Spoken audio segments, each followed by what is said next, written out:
I mean, because they got elo invaded. at the end of the day, people want status. People want to feed their egos. It's a human thing. I Yeah, don't think there's yeah, anything that's true. necessarily wrong with it, but it does start to become a problem when the ones that are trying to get better and the ones that are trying to go pro or get a contract, or the ones that start engaging in conflict with these individuals.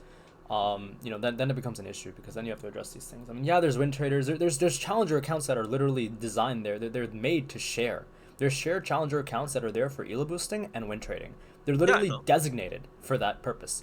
Um, Hmm. and Riot doesn't do anything because I don't know, you know. Um, yeah. I mean, I don't think Riot realizes that a lot of the amateur teams, or not the teams, a lot of the players or the quotations young talent are actually just win traders. Yeah, A lot of them, the majority of them. I And mean it's tough. This fall is partly to blame on the ones running the scene what do you mean because, by that? well, if the amateur scene was more developed, for example, Oh yeah, 100%. if the people there were smarter, or not Hmm. smarter necessarily, because I don't want to Well, they start just don't questioning. care, man. It's They aware. just It's don't care. awareness and actually giving a shit, Hmm. right? It's awareness and actually caring. They don't care, and it's so sad. And the problem that I see, I haven't met any good amateur coaches personally.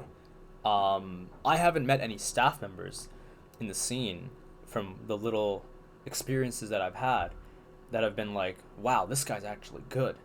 Now, of course, you can, reverse Uno that by bringing up the LS video in me, right? Because that exists. Hmm. Um, but granted, I can counter that argument because that was like 8 months ago, and you learn. But how many Yeah. people out there are actually into this? How many people out there are actually put into the spotlight like I was, and called out Hmm. for it? Yeah. I mean, and like it's hard because if you go against someone who has like tens of thousands of viewers versus someone who has like 100, Yeah, like how's 100 someone about like they can't defend themselves. They just have to take it, yeah. and their entire reputation is on the line. Their I entire career is on I the I, line. I gave up my career to become better as a coach, Hmm. literally, and I don't think anyone will ever do that. Because I literally went to LS and I told him, "Hey, go over this video." I didn't think the video was very good. By the Hmm. way, like when I first gave it to him, I was like, "Dude, this is what I know of mid lane. I think I did too Hmm. much. Maybe I didn't do enough. I don't know. Here, look at this. Tell me what you think." Right? Hmm. Um, Well, you have to keep in mind, LS tries to make himself seem like the best coach in the entire fucking world, right?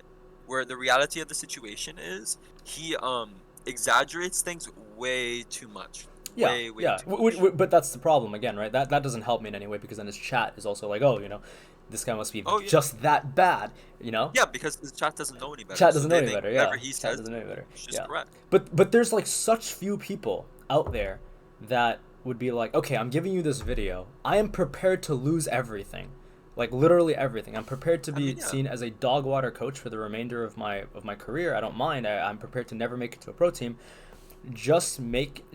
Just tell me what I need to work on because no one else was telling me what I was supposed to be doing. You have to keep in mind there's not a lot of people, and so in your mind, that's the only person you can go to. But It's the only person I know. Yeah. for that person to bash on you, like, what are you supposed to do after that? Well, Like, it happened, and then now it's like, okay, well, it wasn't even that bad. Like, I don't feel any resentment. I don't feel any anger. No issue. I'm good. Like, I'm chilling. I mhm, got better off of that. That was 8 months ago, I think, and I have gotten so good comparatively speaking to back then. But it doesn't matter because that video is out. People already know me as me, and well, I can't recover that.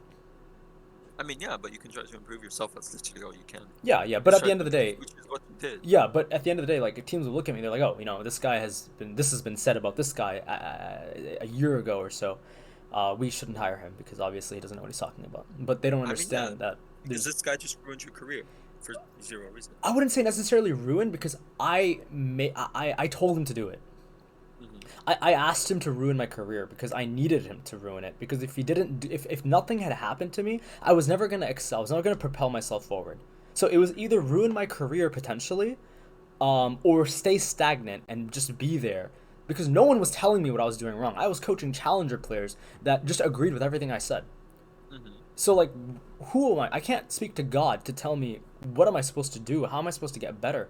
The coaches that are on pro teams themselves don't know what they're doing, right? Hmm. So I just went to him and I'm like, you know what? If you're gonna do this publicly, do it publicly. See what happens. And then it happened. Hmm. But I got better, so I have absolutely no regrets.